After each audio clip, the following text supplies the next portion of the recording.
Hi guys, my name is Ben. I am new to posting YouTube videos, so please be patient with me. Been seeing a lot of people have different problems with SimCity, so I figured I'd do what I could to help out. Give you a couple little introductions. So here we go.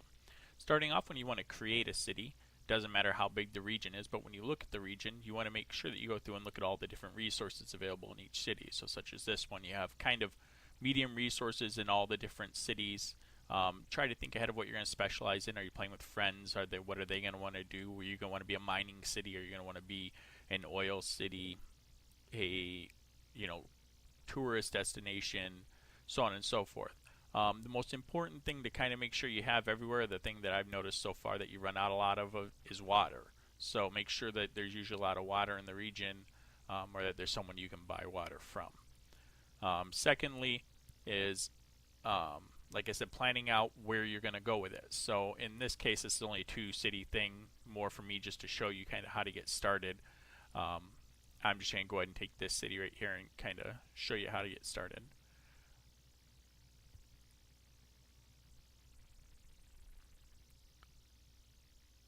Now it's important to remember that almost everything in SimCity is going to kind of hit a barrier, and you have to kind of think beyond those barriers. So when you're first starting out in a new city, you want to kind of look at the landscape and try to think about where you're going to want things. You're going to look at your wind maps. You're going to want to look at everything because you want to put your garbage in your industrial areas separate from where your people are living and from where your commercial zones are. So you want the pollution and everything to run downhill. So let's see here. I got to fix my screen a little bit.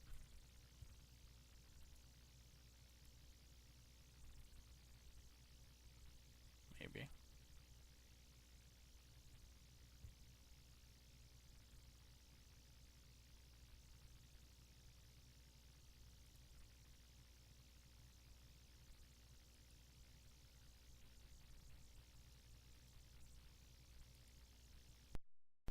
Okay, video fixed. So when I say that things need to run downhill, I mean that when you look at your wind map here, you go down here, these are all your data maps down here. You can see everything that's going on in your city. You want to check and see before you start placing roads and everything how you're going to set it up, where you're going to put your residential areas, so on and so forth. So let us find our wind map here, and you're going to see these arrows start popping up and giving an idea of what direction your wind's going. So in this case, you're going to want your garbage and your industrial areas and your things, if you have any mining or whatnot, kind of set up down in your bottom left-hand side of this region. Keep your people and everything else kind of up here or up here, away from where the pollution is going to be. Because as you start putting down industrial areas and everything, there's going to be, if you switch to your ground pollution map, these will start turning a darker color, like these. And if people are around those, then you'll get sick. And then you have to build bigger hospitals and so on and so forth. Same thing with air pollution. That's why the air direction matters. If you have things like a nuclear power plant or something of that matter, coal burning plant, garbage dumps, so on and so forth, behind people or behind things, and the wind's blowing down towards them, then they'll be unhappy for that too. So the idea is to please everybody. So in this case, we're just going to kind of start out small. Now, I will tell you that when you're setting up a road, or when you're first setting up your roads, the streets can all be upgraded. So if you start with a low density dirt road, it can be upgraded to a high density street, which will allow for bigger buildings, apartment buildings, skyscrapers, things of that matter. Although you cannot upgrade beyond a high density street to an avenue. So when you're starting out, if you're planning on building a humongous metropolis, I'd recommend starting smaller, starting with a medium density avenue and just building a few smaller streets instead of building longer, big, sprawling area with the streets. So I usually start with the medium density avenues if you're more interested in industrial stuff and in things that aren't going to require having a huge population. Then start with streets. It's more cost effective, I suppose. But for me, I'm just going to start small here.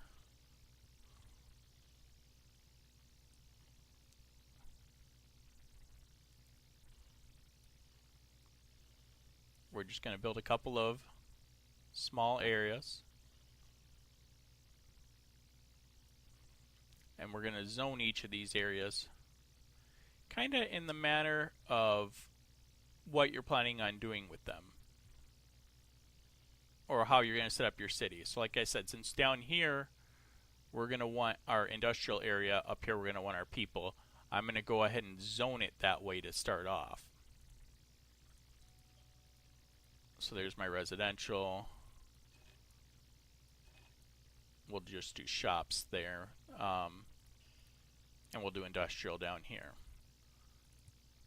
And you'll notice that those start popping up, and as soon as people start popping up, they're going to want power, they're going to want water, they're going to want sewage, they're going to want all these things. Now if you have people in your region who have these things, you can either buy them from them, or if you have a great work site, you can get like power and things from having a solar farm or so on and so forth. But to start off with, in this case especially, since I'm just showing you, you want to start small. So first thing you want is water. Obviously dark areas are going to give you more water. You can start off just by giving them a little water tower. Eventually you're going to have to give them a water pumping station, especially as your population starts getting large. And again, you're going to want to plan that out. You're going to want to look at your water table and kind of see where your strong areas of your city are, and plan ahead not to put anything too critically important over where you're going to need to get water from. And now after a while, this will actually run dry. The area underneath the water tower will go dry, and you're going to have to move your water pumping station to a different part of your region to pull water from. So keep that in mind. Next thing, they're going to want some power. You can start small with a wind power plant if you have good wind speeds. You'll actually see when you go to place a water plant or a wind power plant, the mileage per hour that you're going to have, which will give you an idea of how much power it can really generate, so whether or not it's going to be able to power your city or not. There's coal power plants, there's oil power plants, solar, nuclear. I will say I very strongly recommend against nuclear power plants. I built a city when I was first starting out. It was a big city, wonderful city. It was like 300,000 people. Everything was great. I had a nuclear power plant in it, and then it melted down, which you can't really recover from. So I don't recommend nuclear power plants. For the most part, if you use an oil power plant or a coal power plant, it'll get you a long way as long as you give yourself enough room to expand. When you're first starting out, though, it doesn't need to be anything spectacular. You can literally just start out with a wind power plant just to give your guys, you know, some basic stuff. And then as you expand, you'll upgrade to bigger and better things. Now, for something, now they're going to want sewage right off the bat too, and this is usually where I just take a little dirt road thing, run it out towards where I'm going to have my industrial area at, you know, somewhere out here, and then drop a sewage outflow pipe. That way you're getting rid of your sewage. It's got to be connected to where the rest of your city is, but you need to get it away from everybody else, away from the people you're living at, because they will become contaminated and start getting sick. And so as you'll see, so this is the start of our city, and we'll continually get bigger and bigger. We're going to start sprawling downwards. We're going to start sprawling upwards. We're going to need to put a town hall.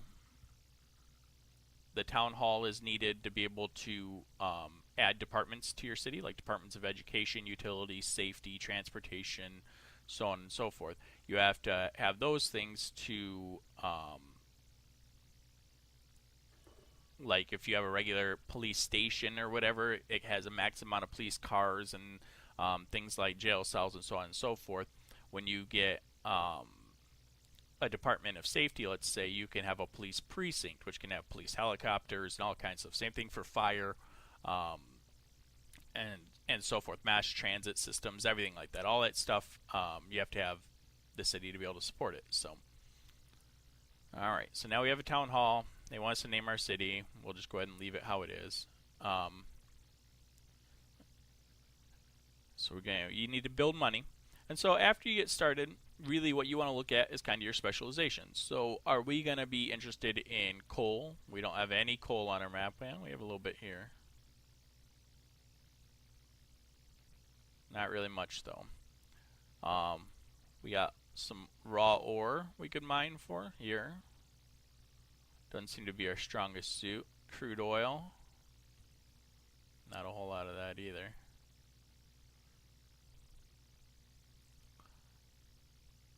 Um, so you have to decide kind of what you're going to do. We have a lot of water here too, so you could be just a regular freight shipper where you have cargo freight ships and things like that to export goods.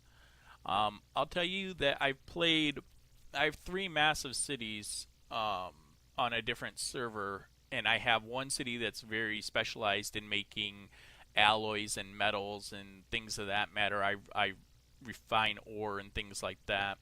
Um, and then connected to that city, I have another city that specializes in making computers and processors and electronics and things like that. And then my third city is completely tourist. It's all casinos, and I have a Statue of Liberty and um, Sydney Opera House, so on and so forth. And so I kind of specialized each city to do each thing.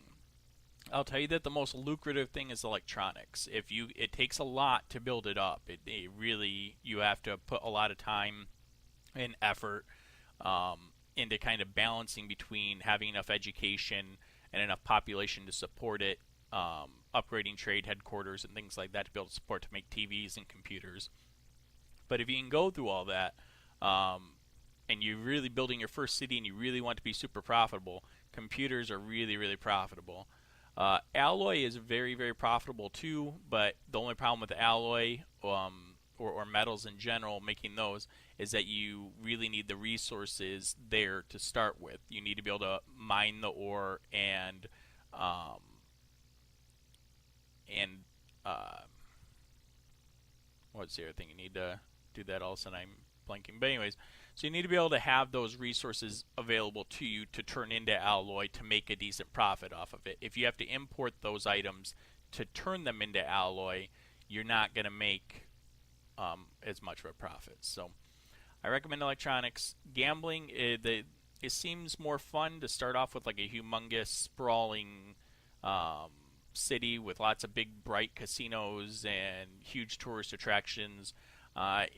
In my experience so far, and maybe I don't know how to do it properly, but my experience so far, those are not big money grabbers. My big city that I have is very touristy, is really honestly supported by my city that makes alloy and by my city that makes electronics. Basically feed money. I gift money and things like that to my touristy city to kind of help it survive. So I tend to recommend leaving that for later. Start off small, start off with something that's going to make you money, and then expand in your region outwards to things that will be more fun for you. Or if you have friends who can help you out too, that's really one of the best parts about SimCity is building. I'm in a huge 16 city region with all your friends, and each of you can kind of do something cool like an airport or whatever. So, all right, well, that's my start. I'm going to take. All right, guys, I'm back. We're going to discuss now maybe a little bit about expanding your city after it's been started. So we have a basic start here to your city.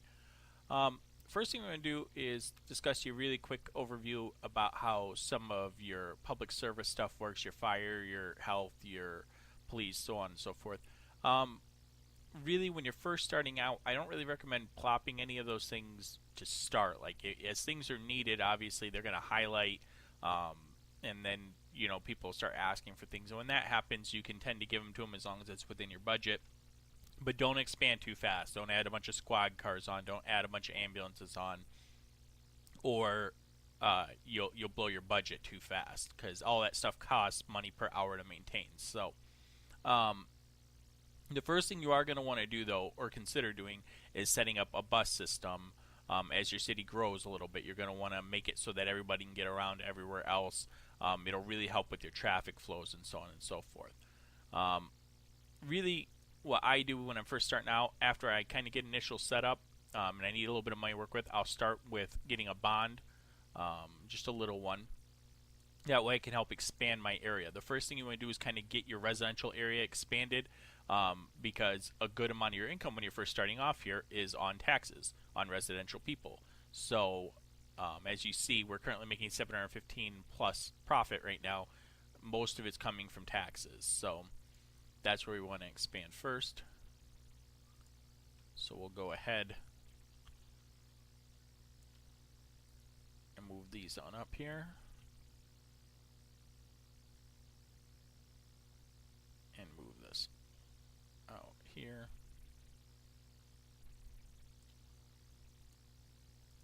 So residential. If you don't know, by the way, if you're seeing, when I'm going through and clicking on things, I can click here and I can zone residential. Just click here and I can drag like this and zone. Or if you want to do like this entire thing I know is going to be residential, you hold your control key and it'll highlight an entire area like that and zone residential. In this case, this stuff down here cannot be zoned because it's on too steep of a hill. They won't build houses or anything there. Alright. So now we got some more citizens incoming. We've got a couple of shops for them to shop at. We got a little bit of places for them to work. A big thing I really recommend is just being patient. It's a hard thing to do in this game because you want a big city, you want more. Everything seems to start off really, really well in this game. You seem to be making money. Everything, you know. The problem is that you start expanding too fast. You start adding all these things. You start giving them lots of police stations and hospitals and train systems and so on and so forth. And before you know it, you can hit like a natural disaster, or your workers aren't skilled enough to keep up with what's going on in your industrial zone, things like that. And you'll suddenly start losing money in massive droves, and you have to start shutting stuff down, and you kind of go into scramble mode, start taking out bonds. So really, build up some capital, start off small, really make a good plan of attack for what you're going to be doing, and go from there. That's really the best advice I can give you. If you build too fast, if you get too excited and go too much, you're going to basically end up having to scrap the city and start over again once it gets to the point of no return. The other thing to kind of recommend or consider is whether or not you are more interested in having shops or no shops, or more industrial, less industrial. But if you're not going to have any shops, which is an option, I have a city with no retail out in it at all, but what you have to do then is plot parks. And you put different parks down based on the different wealth of residents you're going to have. So if you're going to have a super high-tech industry with fancy producing computers and so on and so forth, you're going to want the higher, the formal, and the plaza style park systems, because it's considered a form like entertainment, shopping, spending their money, doing things like that. See, now he wants a police station. So parks basically kind of substitute a little bit for shopping. Now you can't tax it, obviously, so keeping some shops around is usually a good idea. But if you're really building a humongous industrial zone and really all you want to do is produce stuff and have people live there who you tax, you can get away without giving them huge shopping areas by plopping some parks and keeping them amused. Okay. So, this is for Maxis Man. This is not... Maxis Man's kind of a... something, I don't know. I did it in my first city. I didn't do it in my next couple of cities. It's kind of fun to do it. It's cool. You get rewards and stuff for leveling him up or whatnot. But I've never been able to actually finish the mission system because I've never been willing to plop Dr. Vu's tower. Because when you plop Dr. Vu's tower, there becomes a huge crime wave in your city. So, not ideal. Alright. So we got residence building. Let's maybe expand down, kind of start heading our road towards where we're going to eventually be going here.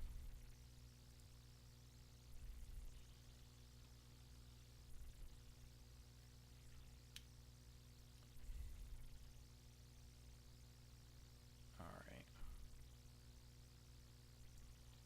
What I'm going to do is just go ahead and zone this industrial for now. You can always take and D-zone areas. So if you decide you don't want this to be industrial anymore, you can always use this tool right here. Click on this and go back over and remove whatever's there to turn it into residential or shopping or whatever you'd like.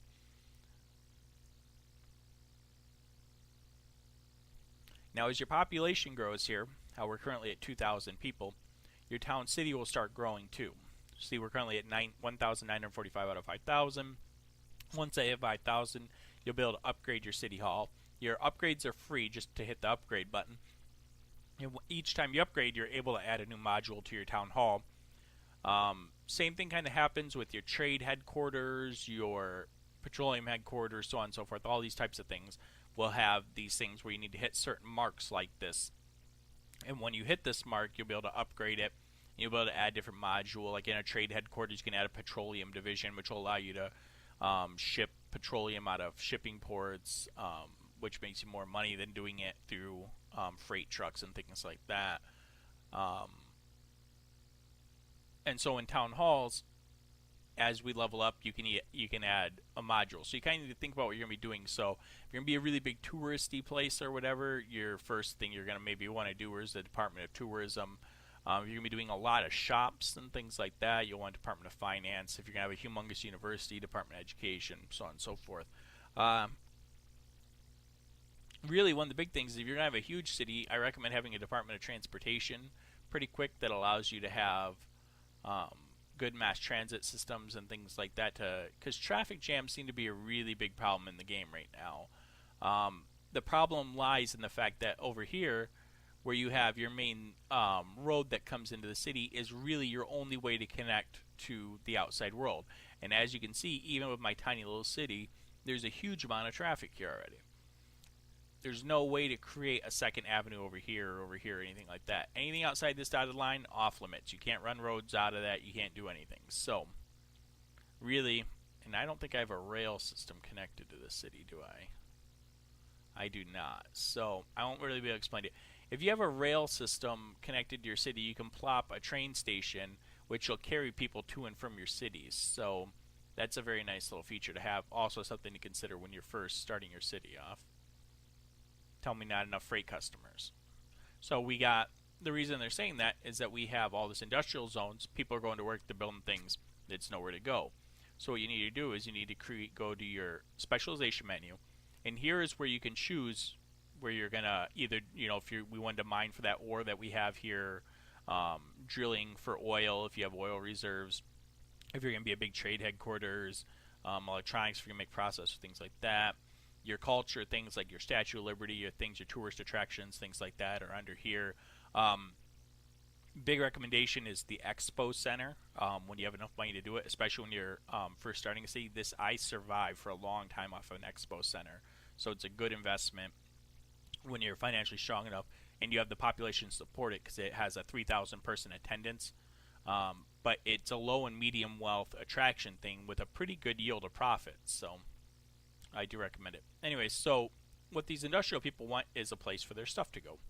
And so you got to give them a trade depot. That way they can, what a trade depot will do, will take the stuff that these guys are making and deliver it to customers outside of the city. We'll just go ahead and plop it here for. And so, as you can see, this will tell us how much freight they can store. You can go in here and edit. You can add more trucks, garages to allow for more deliveries and faster deliveries and things like that.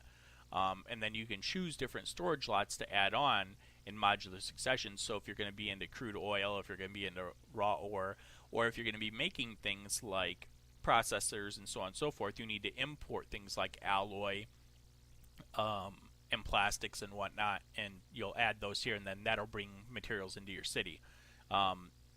You can also use trade ports for boats and things like that to bring you more stuff, like in a much larger scale. So they're giving us another little mission here.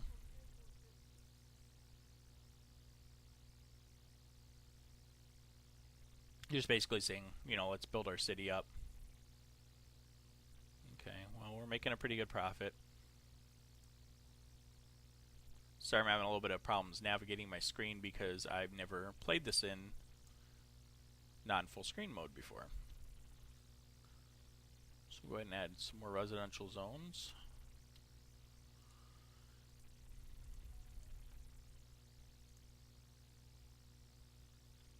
So you got to walk a balance really as you're expanding between how many people you have living in your area compared to how many places they have to work versus how many places they need to shop or parks they need to keep themselves amused. and you have to kind of walk back and forth, because if you have too many places for people to work, those places will become vacant. They'll go black, and then you have to destroy them and rebuild them or whatever, because they don't have enough workers to work there or enough skilled people to work there. So it's a waste of your money. Works the same way though. If you have not enough people to work there, they won't. It'll say that we don't have any workers. If you have too many people, they'll complain that they don't have anywhere to work. This can be solved partially by having a big region with lots of cities in it, playing with your friends and things like that. Even if you have a massive population and not a lot of places for them to work in your city, if they can travel to the other cities around to go to work, they'll usually stay pretty well amused.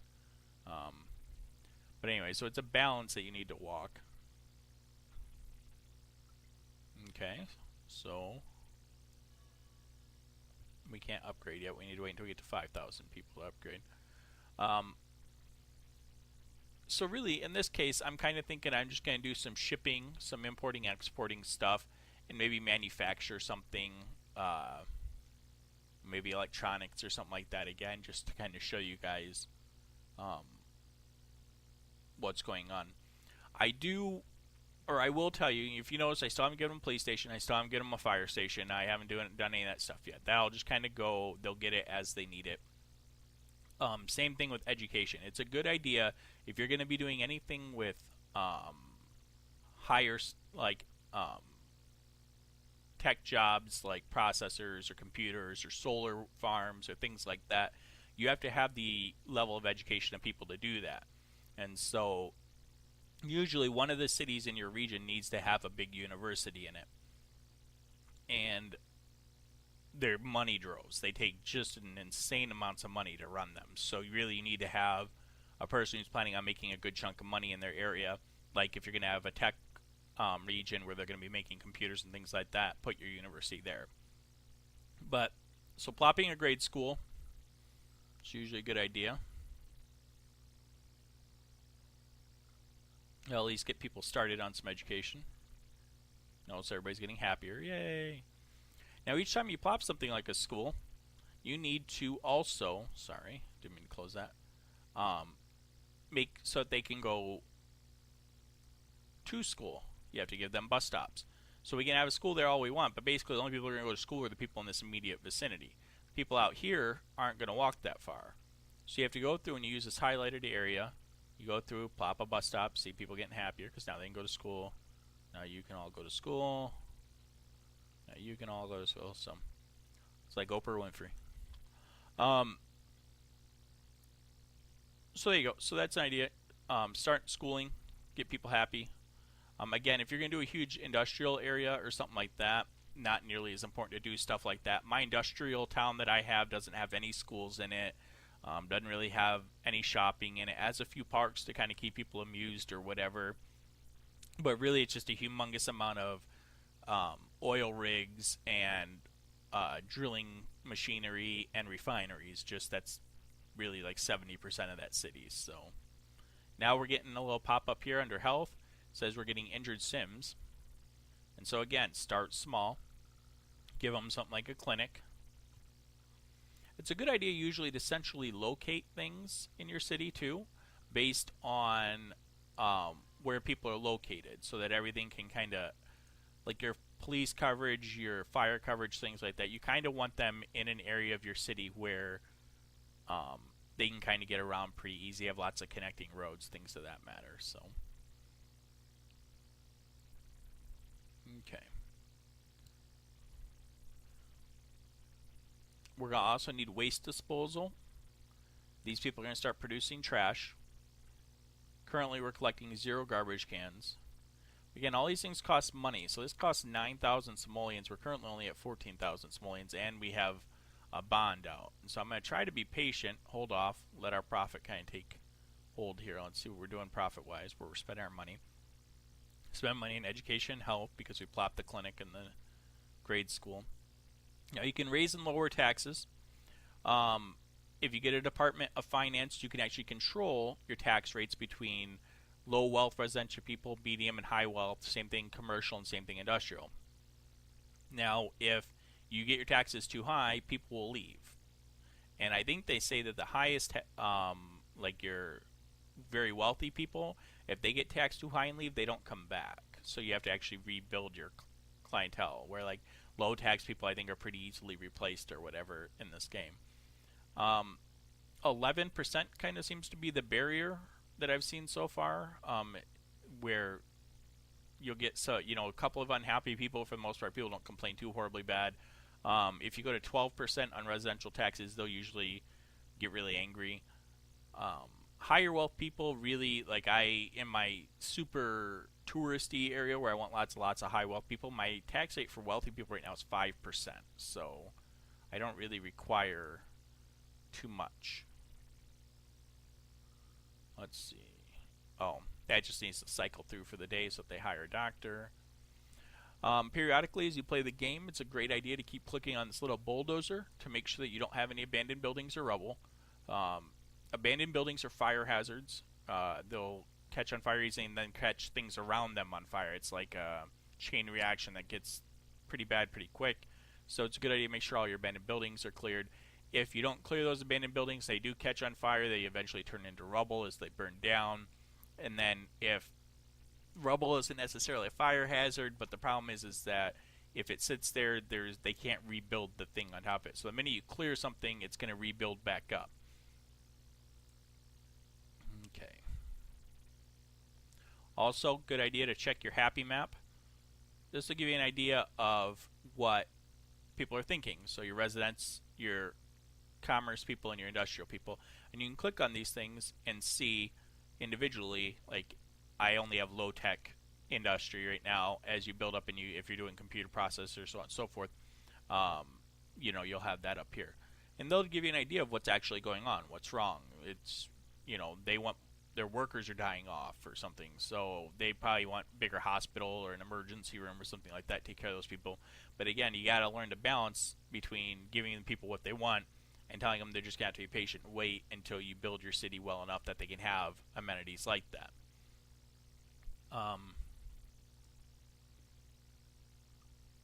I really recommend building as much of a capital at first and being as patient as possible as you can at first and really setting a good foundation so that it doesn't crack later on, because I could plop things like shipping freights and manufacturing factories and things like that right off the bat, or tourist attractions, and try to get people to come, but I don't really have the population to support it. I don't really have I'm not producing anything to make any of that money. If you notice, I am currently producing freight. I am making a little bit of money. You can actually go in here and look. Oh, wait, no, with freight you can't really do that. When you add other goods like coal or things outside of freight, you can actually see how much money you're spending per hour or making per hour on each of those things. I don't know if it tells me here. No, it doesn't tell you. There may be somewhere to see where you actually see what you make or lose on freight specifically, but that's kind of the start of your income there. So, all right, I'm give you a really brief overview of what great work sites are, because eventually you're going to kind of get an idea. You'll start building your city, and eventually you're going to be like, you should do a great work site. Well, great work sites are massive projects. They're huge undertakings. Usually, best to have multiple cities contributing to your great work site. Doing it by yourself, I've done it by myself a couple of times. I built solar farms. Solar farms will power the entire region for the most part. It's got massive droves of power. I recommend it. I honestly do. I think if you're doing anything that's not super touristy or whatever, solar farms a good one. The bigger regions, you get a 16-city region or something like that, will have 4 or so great work sites, and you can kind of do different things at different places. International airport's a really nice thing, especially if you want lots of tourists and things like that. I have a friend who's doing the Space Center thing. He says it's really, really tough to try to get that going to launch a space shuttle or whatever. So keep in mind that's going to be very resource heavy. And I have not done any of the archaeology stuff. I don't know anybody who's done it yet. So I can't really give you any overview on that. But basically, this goes in steps. First, you have to get a university, or in the case of the solar farm, you have to build a university. You have to get a school of science. Then you have to do a research project that costs a couple 100,000 simoleons. Then you have to wait for that research project to be completed, at which point you can petition to have the solar farm built. Then you have to send a whole drove of resources. All these resources you see up here have to be sent to the solar farm to even begin construction. You follow what I'm saying? So it's a long process. It's not something you do overnight. It's not, and it's usually not something you want to try to do by yourself. So, but they are huge benefits, because if you get a solar farm or something like that completed, it benefits the entire region. People can pull power from it. You don't have to worry about polluting your area with industrial plant or with coal power plants or oil power plants or nuclear power plants, things like that. So, I do recommend working on great work stuff as soon as you can. So, all right, let's see what's next here. We still don't have trash disposal, but we don't really need it yet. We don't have mass transit. We're doing okay. So right now I'm trying to be in the patient phase, just trying to build this city. What I'm going to do is, now that I've given you an idea of kind of where to start, I'm going to switch cities, and I'm going to show you some of my bigger cities and kind of explain, so I can actually show you what trade ports are and show you how they work and show you some different functions, show you how to set up events and things like that at the other things. So, but this is a good start. Be patient, wait to build some capital, add on slowly. Like I said, expand lots of residents, getting people pay taxes. So lay heavy on that. Lay heavy on just basic industry. Wait to specialize for a while, and let it come to you. So.